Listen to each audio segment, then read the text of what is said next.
Villain की कहानी। हरी घास के बीच धुंध से घिरे पहाड़ों के साये में बसा था एक छोटा सा गांव जिसका नाम था विर्लिन। बाहर से यह गांव जितना शांत और सुंदर दिखता, अंदर उतना ही रहस्यमयी था। पत्थरों से बने पुराने घरों की दीवारें समय की कहानियां सुनाती थीं और उन घरों के आसपास फैली बेलों पर खिले फूल हवा में एक अजीब सा जादू बिखेरते। लेकिन यह गांव सिर्फ अपनी खूबसूरती के लिए मशहूर नहीं था। इस गांव के बीचों बीच खड़ा था एक विशाल पेड़ जिसे सब फुसफुसाने वाला वृक्ष कहते थे। लोग कहते थे कि यह पेड़ हर इंसान का राज जानता है। गांव वालों के लिए यह पेड़ आदर और डर का प्रतीक था। बच्चे इसके पास खेलते, लेकिन बड़े कभी बेवजह इसके नीचे नहीं रुकते।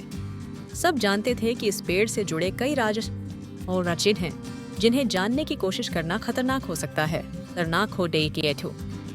एक सुबह जब आसमान हल्की धुंध में ढका था और सूरज की सुनहरी किरणें घाटी में फैल रही थीं, गांव में एक अजनबी आया। वह लंबा और दुबला पतला था। उसकी नीली आंखों में एक अजीब चमक थी, जैसे वह कुछ खोया हुआ ढूंढने आया हो। उसके कंधे पर एक पुराना चमड़े का थैला था और उसके हाथ में एक डायरी। गांव के लोग उसे देखकर उत्सुक हो गए। बाहरी लोग विर्लिन में कम ही आते थे, और जो आते भी थे वे जल्द ही चले जाते। लेकिन यह आदमी अलग था। उसने खुद को एलियस बताया। वह बहुत शांत और गंभीर स्वभाव का था, लेकिन उसकी आंखों में छुपा उद्देश्य साफ झलकता था। गांव वालों ने उसे रहने के लिए जगह दी। वह मार्ता नाम की एक विधवा के घर में ठहरा, जो अपने गर्मजोशी भरे स्वभाव और पुरानी कहानियों के लिए मशहूर थी। एलियस ने जल्दी ही गांव वालों का भरोसा जीत लिया। वह उनकी मदद करता, खेतों में काम करता और शाम को उनकी कहानियां सुनता। लेकिन गांव के लोग जानते थे कि वह यहाँ सिर्फ गांव का हिस्सा बनने नहीं आया था। एलियस का असली मकसद एक पुरानी किंवदंती थी। वह एक इतिहासकार था जिसने अपनी जिंदगी फुसफुसाने वाले पत्थर की खोज में लगा दी थी। यह पत्थर था, जिसके बारे में कहा जाता था कि यह किसी को भी दूसरों के मन की बातें सुनने की ताकत देता है। कई सदियों से सिर्फ एक कहानी माना जाता रहा था। गांव में रहते हुए एलियस ने कई चीजें महसूस की।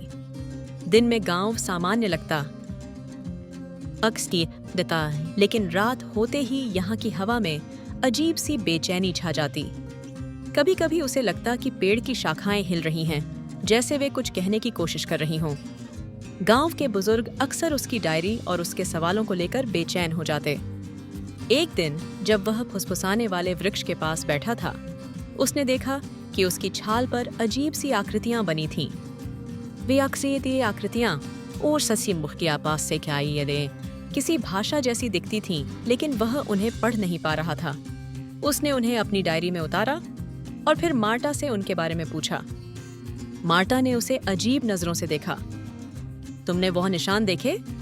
उसने धीमे स्वर में कहा। वह हर किसी को नहीं दिखते। एलियस ने उत्सुकता से पूछा, उनका क्या मतलब है? मार्टा ने झिझकते हुए जवाब दिया, कोई नहीं जानता, लेकिन कहते हैं कि जो उन्हें समझ लेता है वह गांव का सबसे बड़ा राज जान सकता है। मार्टा ने झिझकते हुए जवाब दिया, कोई नहीं जानता, लेकिन कहते हैं कि जो उन्हें समझ लेता है वह गांव का सबसे बड़ा राज जान सकता है।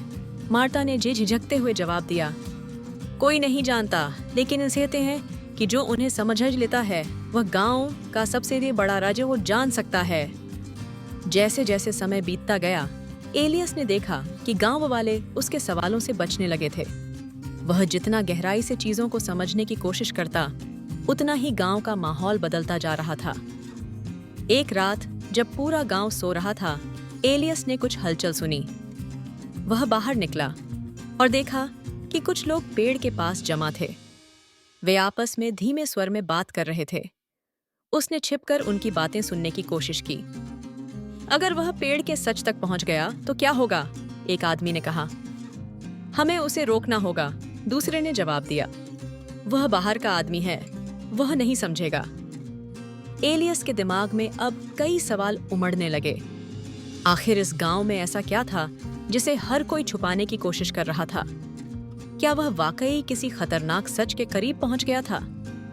एक दिन उसने तय किया कि वह खुद ही पहाड़ियों की ओर जाएगा, जहां कहा जाता था कि पत्थर छुपा हुआ है।